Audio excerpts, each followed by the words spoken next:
Amém.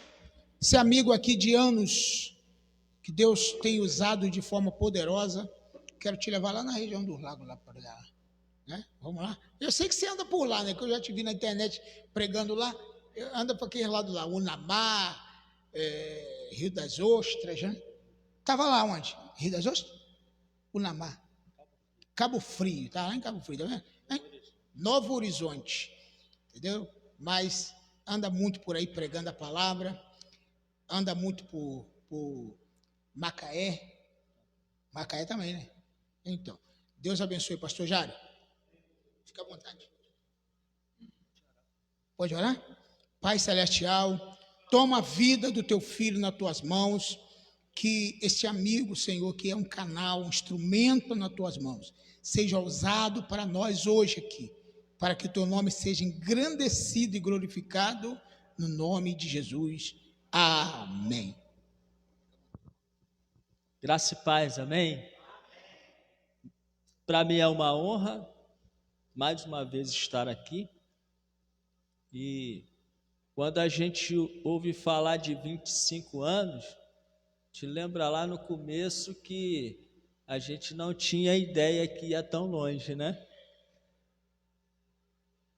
Me lembro de algumas boas histórias, eu junto com meu amigo pastor Paulo, fazendo cruzada, e a Brasília Branca, eita, aquela Brasília, lembro disso ainda. Dá um livro, pastor, cabe um livro, essa igreja cabe um livro, a história do Ministério Encontro com Cristo, e para mim vai ser uma honra estar na história, nem que seja numa linha, porque são 25 anos. 25 anos não são 25 dias. São 25 anos de um relacionamento intenso com Cristo. Pregar aqui é difícil, não é fácil. Ter pastor Paulo e alguns irmãos nos ouvindo não é fácil falar. A gente fica vendo as lives e quando chega um convite igual a esse, a gente, né, pregar diante de pastor Paulo é tarefa difícil, né? Mas, mais uma vez, nós vamos tentar transmitir o recado de Deus. Eu tenho duas notas para passar à igreja daquilo que me subiu ao coração quando, durante o dia, no momento de trabalho, buscávamos no Senhor uma palavra para essa reunião. E falar de oferta em quem é perito no assunto fica mais difícil ainda. Eu disse a Deus assim: é sério? eu vou para o altar falar de oferta diante de um professor na área, porque, irmãos,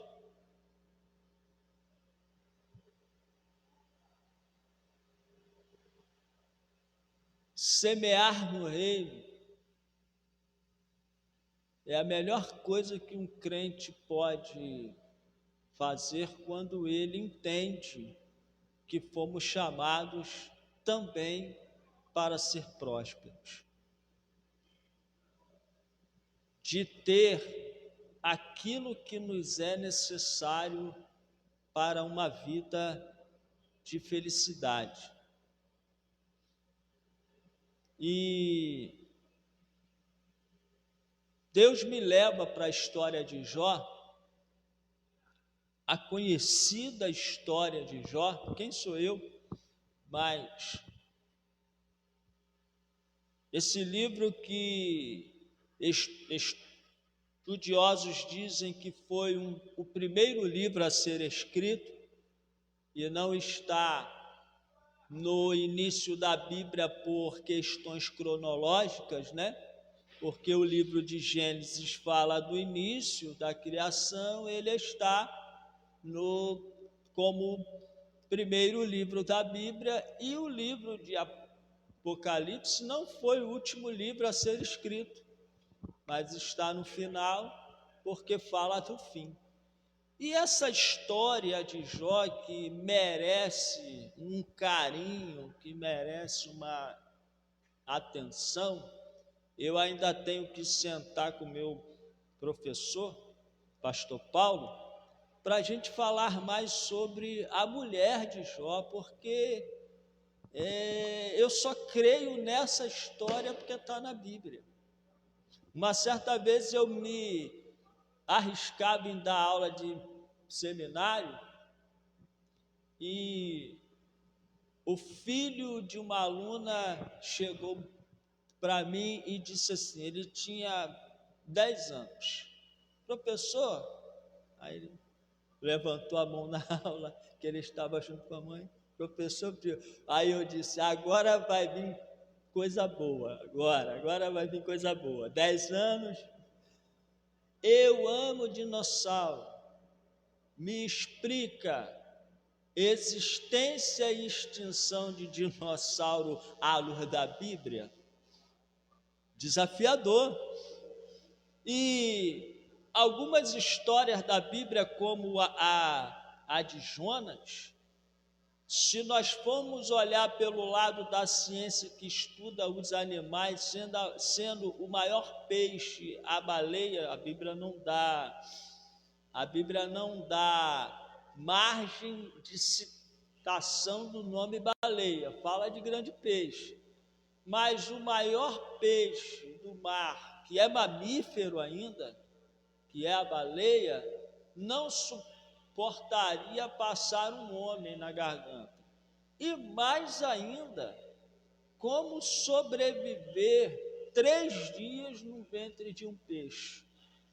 E aí, um aluno também me trouxe um estudo muito aprofundado sobre esse assunto e disse, como crer nisso? Aí eu disse, eu creio na Bíblia, porque se a Bíblia dissesse que Jonas tinha engolido a baleia, eu iria crer da mesma forma, porque é a Bíblia que está dizendo. E a história de Jó, quando eu olho para a mulher de Jó, pontos de interrogações parece, porque o ataque do diabo à família foi direto, e a mulher de Jó não passa pela história por aflição nenhuma, e no final de tudo, Deus restitui tudo a Jó com a mesma mulher do início. Então a gente tem que sentar, pastor Paulo,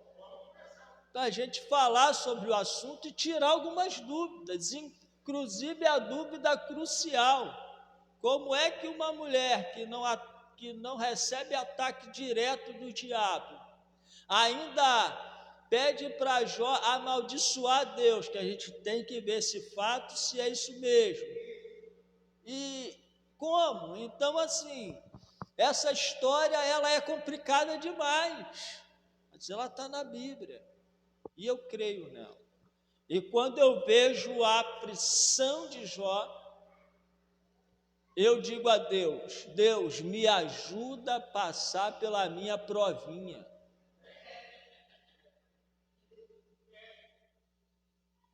E essa história me chama a atenção para hoje. Mas para falar sobre adoração e oferta. Ainda bem que eu vim antes do evento, né? Porque eu estou sentindo que esse evento vai ser grandioso na área e no assunto. E você já ouviu a história, mas nós vamos ler novamente. Capítulo 1 de Jó, versículo de número 5. Depois nós vamos para o 14 e 15. Primeiro 5. Livro de Jó, capítulo 1, versículo de número 5. Assim que passava o período das festas e banquetes, Jó os mandava chamar e fazia com que se santificassem por meio de ritos de purificação. Jó levantava-se ao romper da aurora e oferecia holocausto, isso é, sacrifício completamente queimados, em nome de cada um de seus filhos, pois Jó pensava: talvez meus filhos tenham pecado ainda que no íntimo de cada um, e assim blasfemado contra Deus em seus corações. E era assim que Jó vivia e procedia. Versículo 13. Certo dia, quando os filhos e as filhas de Jó estavam desfrutando de um banquete, comendo e bebendo vinho na casa do seu irmão mais velho, um mensageiro chegou trazendo a seguinte notícia a Jó: eis que teus bois estavam lavrando a terra e as jumentas pastavam perto. Então, repentinamente, surgiram os sabeus e os atacaram e os levaram. Que o Espírito Santo aplique a sua palavra nos nossos corações. Para início de conversa, eu tenho 2 pontos aqui. Para início de conversa, isso é para mim. Eu não entendo ou não vejo um culto à luz da Bíblia sem oferta. Todas as vezes que as pessoas foram se apresentar ao Senhor, ofertaram ao Senhor. E Jó tinha esse hábito de ofertar ao Senhor. E o que a gente entende aqui é que Jó está no início. Ele está bem no início, e a ele já tinha sido passado a informação de que Deus receberia de altar oferta. E a Bíblia diz que ele fazia isso. E os seus filhos, que eram 10, 7 homens e 3 mulheres, tinham o hábito de fazer festas. E o texto me faz entender que Jó não participava dessas festas. Mas Jó tinha o hábito de, pela manhã, oferecer sacrifício ao Senhor de purificação e oferta pelos seus filhos, e fazia por cada um. Então aqui eu entendo que Jó era adorador. Perfeito ele? Não. Pastor, eu tenho um tema, pastor Paulo, que eu prego ele para chamar a atenção, que é os pecados de Jó, que vai na contramão, né? Porque quando o diabo vai até Deus, Jó não era perfeito. Até porque mesmo durante a sua história ele reconhece e diz: eu conhecia Deus, ou eu tinha relacionamento com Deus pelo que eu ouvia falar. Então era uma falha grave de Jó, que o que ele tinha de Deus era o que ele ouvia falar. Ele não tinha tido uma experiência com Deus.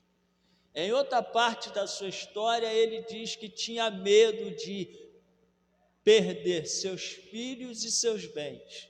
Ele estava preso aos bens. Então a gente tem uma mega aí de pontos de que Jó tinha falhas.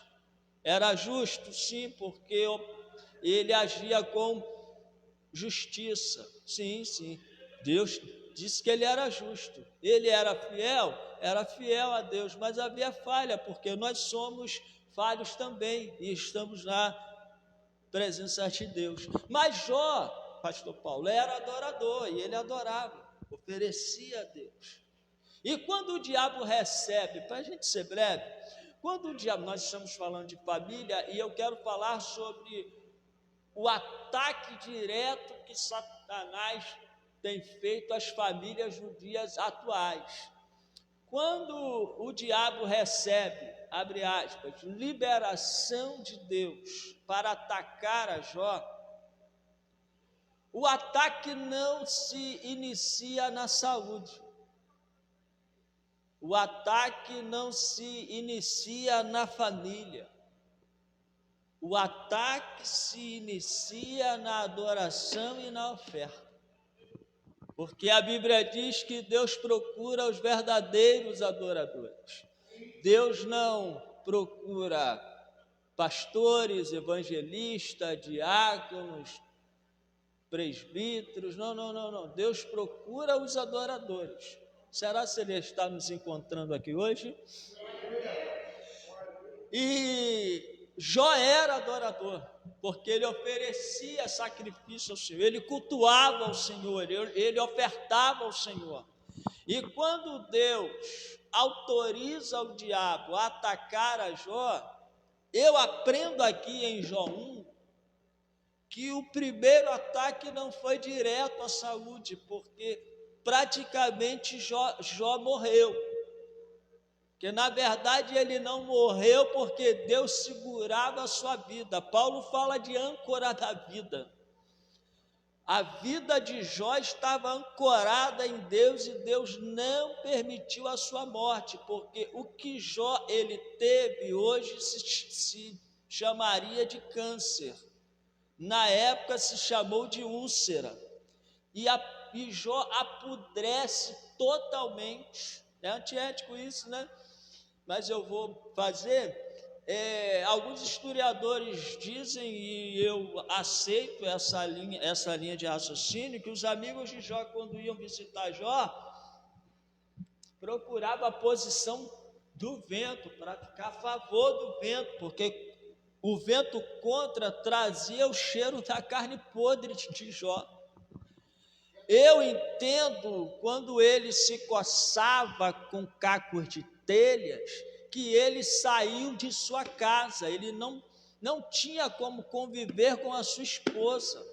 E ele vai para as ruínas das casas dos seus filhos que caíram. E lá ele caçava caco de telha e tirava o pus, porque ele apodreceu e o pus externou, o pus veio à pele. Então Jó praticamente morreu, mas Deus o segurava.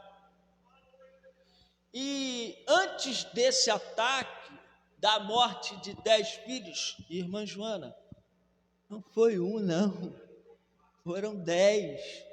Imagina fazer um sepultamento de 10 filhos.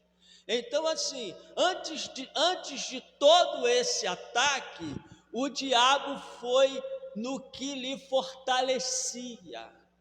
O diabo foi aonde ele tinha comunhão com Deus, aonde Deus tinha a possibilidade de encontrar ele.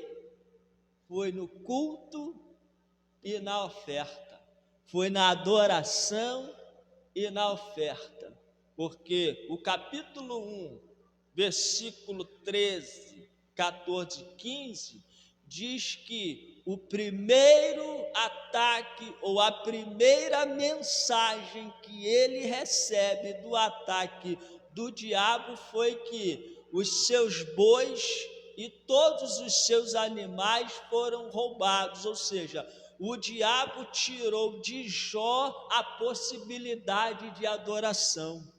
O diabo tirou de Jó a possibilidade de ofertar. Então o diabo entendia que para fragilizar Jó, ele tinha que tirar o que ele usava para a adoração. Ora, quem não se lembra, quem é da antiga, eu nasci na igreja, eu vi o pastor Paulo aceitar a Jesus em um culto de quinta-feira, não foi? Culto de criança, chovendo ainda, eu vi o pastor Paulo aceitar a Jesus, num culto de quinta-feira, culto de crianças, chovendo. Naquela época, a Assembleia de Deus tinha como liturgia de culto, abriu culto, nós abrimos. Culto de membro, nós abrimos. Culto de domingo, nós abrimos. Esse culto de criança, nós abrimos. Era esse. E eu via demônios manifestar com a igreja cantando o hino da harpa. Minha mãe, Floripa, por algumas vezes, eu saía de casa com ela quando eu ia sozinho, criança, e ela... esqueci o lenço, voltava em casa para buscar o lenço, porque sabia que ia chorar no culto, sentindo a glória, presença de Deus, e todo mundo sentadinho, né? Nada contra hoje o que está acontecendo, né? Mas todo mundo sentadinho. Então, o diabo mudou a estratégia. O campo de atuação hoje é na mente. Eu estive terça-feira pregando em um evento jovem lá na igreja do meu cunhado, o pastor Sebastião, que é um encontrão de jovens, e o tema era mente renovada. Então, amados, o ataque do diabo hoje está na mente, e o que ele quer tirar de nós primeiro é a adoração, porque se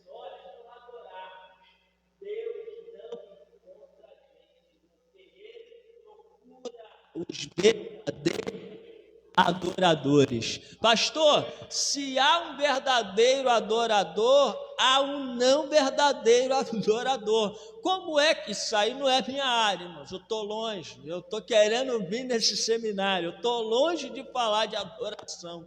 Mas como é que eu entendo que eu não sou um verdadeiro adorador? Quando eu passo o dia todo lamuriando, dizendo que Deus não está me vendo, que Deus não está fazendo, que eu não creio mais no milagre, aí eu chego na igreja e canto que eu creio no milagre, que eu acredito no milagre. Ora, isso não é verdadeira adoração. Verdadeira adoração é quando eu estou na luta e na prova e digo, eu creio no milagre, vou para o culto da quinta-feira hoje adorar Ele, porque eu creio que Ele vai fazer um milagre. E ser adorador é quando eu estou enfermo e digo, Senhor, eu creio que Tu tem um projeto, Tu tem algo, esse milagre, essa enfermidade é para que venha a cura, e eu tenho um testemunho para contar. Aí eu chego no culto e digo, olha Deus, aí eu canto o hino que eu creio que o milagre virá. Então, irmãos, existe o verdadeiro adorador e Deus procura ele, e Jó era encontrado por Deus, porque Deus recebia dele adoração e oferta. Então hoje eu entendo que o ataque do diabo direto à família é tentar tirar dela a adoração e o objeto de oferta. Pastor Paulo, domingo eu não estive no culto, trabalhei no Uber por causa de uma dívida até 11h30 da noite. O meu culto é de 6 às 8, e o momento ofertório acontece entre 19 horas e 19h10. Eu oferto todas as vezes que eu não vou ao culto, porque eu entendo, tá, irmão? Eu não vim ensinar isso aqui como regra, não. Eu entendo que não há culto sem oferta. Eu entendo isso, porque todas as vezes que se chegou a Deus, se chegou com holocausto e com oferta, porque isso ele ensinou a Abel e Caim antes de... Eu não posso falar de oferta aqui, eu estou diante do professor. Deus ensinou isso a Abel e Caim, irmãos, antes de expulsar Adão do Éden com Eva. Deus disse, olha, senta aí que eu vou te ensinar o que eu quero. Deus procura um animal e sacrifica, tira a pele, faz veste e veste Adão e Eva. Então aquele animal já foi objeto de culto no Éden. Aí Abel e Caim vai ofertar a Deus e oferta animal e fruto. De quem Abel e Caim ouviu sobre a oferta? Ouviu de Adão. E Adão ouviu de quem? Ouviu de Deus. Então, para mim, não existe culto sem oferta. Você sabia que eu já saí de casa sem oferta? Assim, meu Deus, é culto e eu estou indo para o culto sem oferta. Arrasta mob, cai uma moeda. Quem nunca fez isso, né? A gente começa a arrumar a casa e as moedinhas começam a aparecer, né? E aí, não, eu preciso ir para o culto com a minha oferta, porque, irmãos, o diabo atacou Jó diretamente no que ele tinha para adoração e para oferta, e não está sendo diferente hoje. O diabo está tirando a adoração de lares, e aí está fragilizando o crente, porque no momento que eu não adoro, Deus não me encontra, porque Ele procura e Ele encontra os verdadeiros adoradores que o adoram em espírito e em verdade. Adore, oferte, porque esse teu adorar e esse teu ofertar vai atrair a presença de Deus aonde você estiver. Você nunca vai estar sozinho, porque os verdadeiros adoradores são encontrados por Deus todos os dias aonde eles estiverem adorando. Há algumas histórias lindas da Bíblia, como a história de Paulo e Silas, a adoração que gera livramento. Sentenciados à morte, sabendo que iriam morrer, decidiram adorar a Deus em meio ao caos, e Deus sacode o cárcere e eles são livres, famílias são salvas, porque, irmãos, quando nós adoramos, nós atraímos a presença de Deus. E para fechar essa segunda nota, eu quero te levar para o Evangelho de Mateus, capítulo de número 7. Porque se queremos ser adoradores, se queremos atrair a presença de Deus, precisamos buscar em Deus profundidade.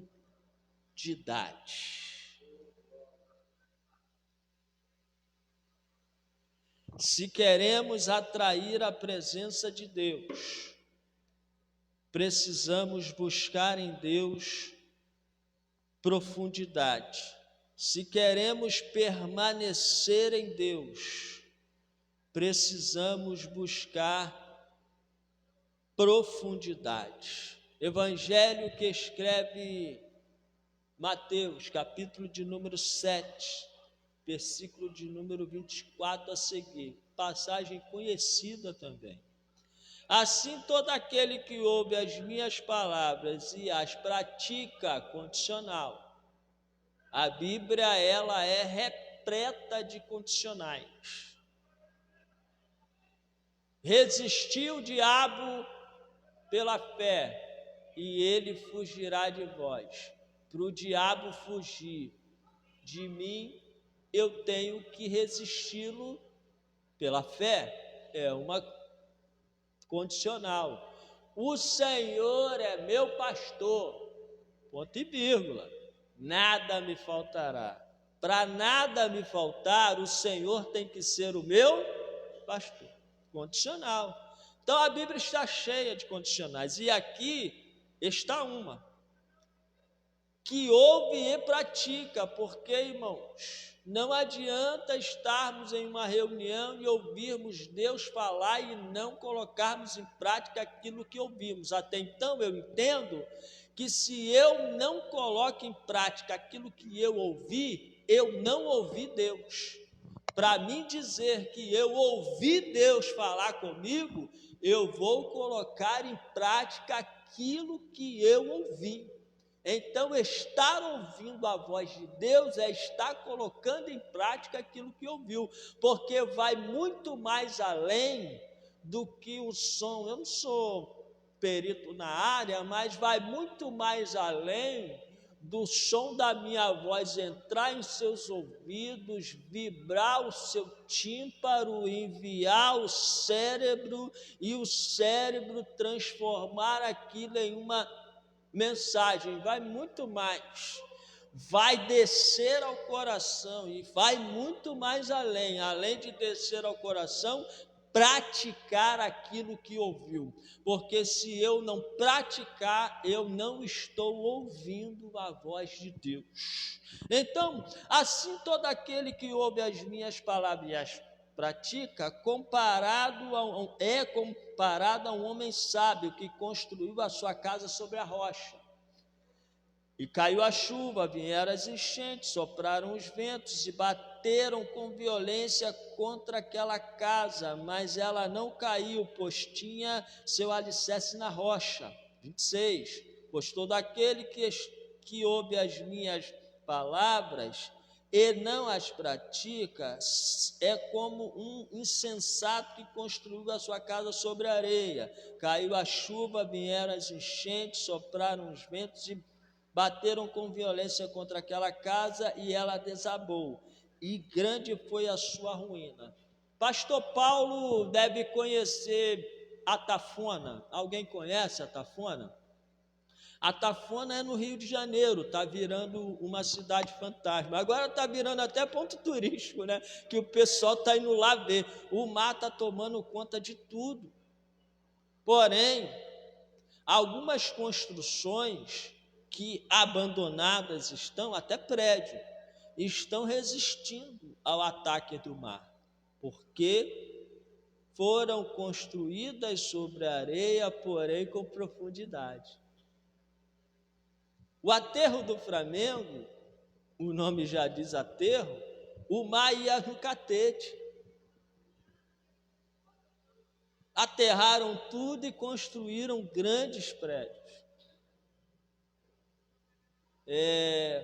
A sua casa é próxima à praia, pastor? Assim, bem próximo? Casas são construídas à beira da praia, na areia. Qual é o segredo então aqui? Jesus estava falando de 2 terrenos? Não. Jesus estava falando de um terreno só. Jesus estava falando de profundidade.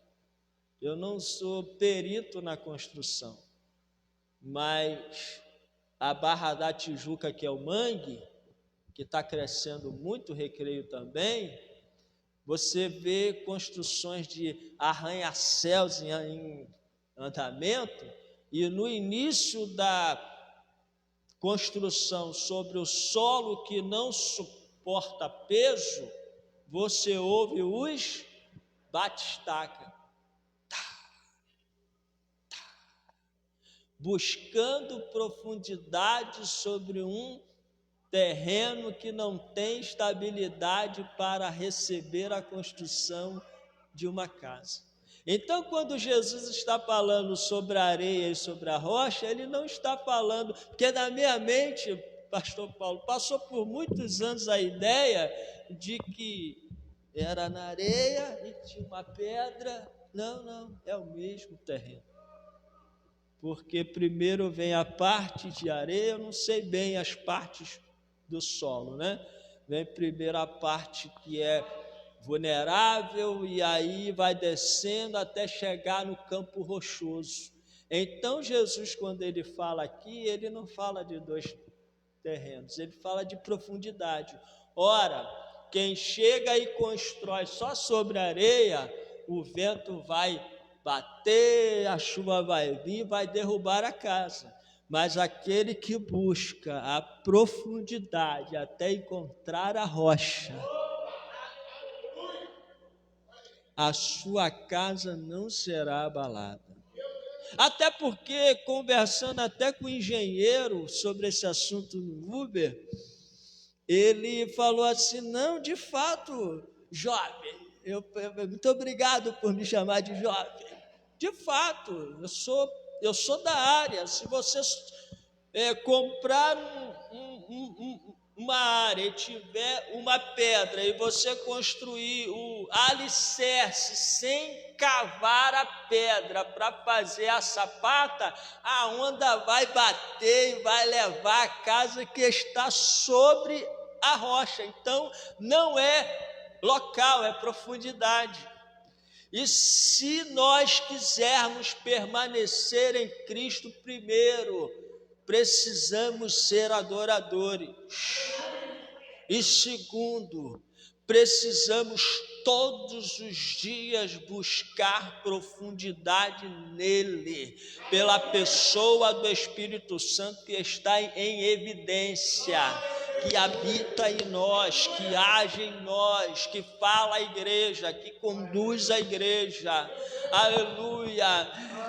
Eu estou preocupadíssimo com a igreja da última hora. Eu não me refiro a essa igreja, com a igreja da última hora que não está atentando para os ministérios que o Espírito Santo pode operar na igreja, porque foi o Espírito Santo que foi enviado para nos ajudar a chegar até o último dia, ou da nossa vida em Cristo, ou do arrebatamento. E esses ministérios não estão sendo aprimorados, não estão sendo buscados, porque, irmãos, quando os apóstolos receberam o Espírito Santo, porque no Evangelho de João diz que Jesus soprou sobre eles, isso foi antes de Atos, soprou e disse, recebei o Espírito Santo. Para mim foi ali que a igreja surgiu, que a igreja ela começou ali, quando eles foram cheios do Espírito Santo para serem apóstolos, porque Jesus sabia que eles seriam martirizados, Jesus sabia que eles seriam mortos, Jesus sabia que eles seriam perseguidos. E eu não vi lá naquela época o conselho de se seguir a médico. Irmãos, por favor, não tome essa palavra e deixe de ir a médico, não, por favor. Mas eu ouvi, pastor Paulo, uma conversa de 2 médicos no Uber falando assim, eu vou abrir um 3º consultório de terapia ocupacional, porque está dando dinheiro demais, porque a mente do povo está perdida. E nada contra, irmão, se você precisa, vá, mas eu ainda creio que é o Espírito Santo que foi enviado para nos ajudar a vencer todas as turbulências da vida, porque os apóstolos não tiveram auxílio de médico, de terapeuta, eles tiveram auxílio do Espírito Santo. Quando eu leio Hebreus 11, a galeria da fé, que crentes foram cerrados ao meio, que crentes foram caçados por animais e feras, leões nas arenas, eu vejo o Espírito Santo na vida da igreja. Por favor, vá ao médico, faça o que você tiver de fazer na área da saúde, mas entenda, é a profundidade com Cristo, é a comunhão com o Espírito Santo que vai sarar a tua alma, vai sarar a tua mente, vai preparar o teu espírito.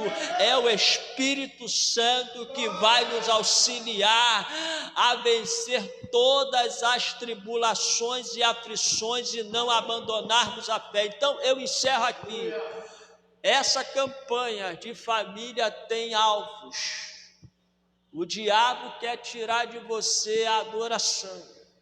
O diabo quer tirar de você o potencial de oferta. E o diabo quer que você não busque profundidade, porque buscando profundidade a tua casa espiritual não será abalada.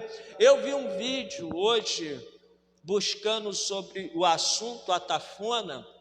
Eu vi um prédio lá no Atafona, abandonado, acho que de 8 andares. E o mar desgraçou tudo. E o prédio, tá lá, tá lá na areia, mas ele não está sobre a areia, ele está na areia com profundidade. Então não é terreno, é profundidade. Então eu quero orar agora, fique de pé. Nós vamos orar a Deus para que o verdadeiro adorador nunca saia de nós. Que no nosso altar de comunhão sempre tenha oferta. E que nós venhamos buscar profundidade, para que as tempestades da vida não abalem a nossa casa espiritual. Aleluia, que a sabedoria de Deus esteja conosco e a nossa casa espiritual nunca seja abalada. Senhor, muito obrigado por estar neste altar mais uma vez. Senhor, nós te adoramos, Senhor, e bendizemos o teu nome, porque tu és santo, tu és, Senhor, ó Pai, Senhor, Pai, tu és o único, Senhor, não há Deus como tu. Senhor, rendemos a ti a glória e a honra para todos sempre, Senhor. A Jesus Cristo a glória, porque este culto é cristocêntrico. A Ele a glória e a honra para todos sempre. Senhor, muito obrigado por essa oportunidade, muito obrigado por estarmos vivos, muito obrigado por estarmos aqui, muito obrigado, Senhor, pelo teu Espírito que habita em nós, muito obrigado, Senhor, por essa presença, muito obrigado pelo conforto e consolo, pelo direcionamento do teu Espírito Santo. Senhor, ó Pai, agora nós te rogamos, Senhor, ó Deus, que todos os dias, Senhor, venhamos tomar a decisão de te adorar, porque evangelho é decisão todos os dias, estar em Cristo é decisão diária. Senhor, que amanhã eu possa acordar mais uma vez decidido permanecer em ti, porque, Senhor, se eu tenho profundidade, eu tenho estabilidade, e se eu tenho estabilidade na minha casa espiritual, ela não será derrubada por luta nenhuma, por vento nenhum, por tempestade nenhuma. Deus, que essa igreja que caminha para 25 anos continue aprofundando a sua intimidade com Deus, para que não seja abalada. Quantas igrejas fecharam, Senhor, ó Deus, mas os teus filhos permanecem aqui, Senhor, ó Pai, e que venham muitos anos, Senhor, até que aconteça o arrebatamento da igreja. Deus, os teus filhos que tiraram, Senhor, ó Pai, um tempo para estar aqui, Senhor, dizimando o dia também, Senhor, ó Pai, que tu possa, Senhor, os abençoar a cada um e as suas famílias, Senhor, ó Pai, que as nossas famílias sejam alcançadas agora pela bênção deste culto, Senhor, que a nossa casa seja abençoada, Pai, repreenda o mal, Senhor, repreenda toda a enfermidade, Senhor, ó Pai, em nome de Jesus, Senhor, em nome de Jesus eu te rogo para a glória do teu nome, amém. Aplauda o Senhor, a glória dele para ele.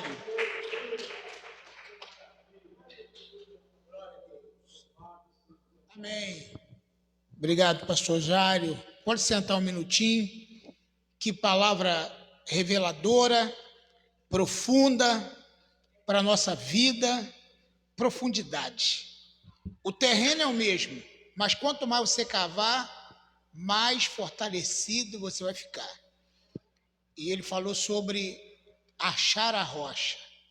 Tem muita gente que não quer se aprofundar, ele tem preguiça e tem pressa, né? Tem gente tão apressado que vai construindo sem cavar. e aí ele não acha a profundidade. Tremendo isso.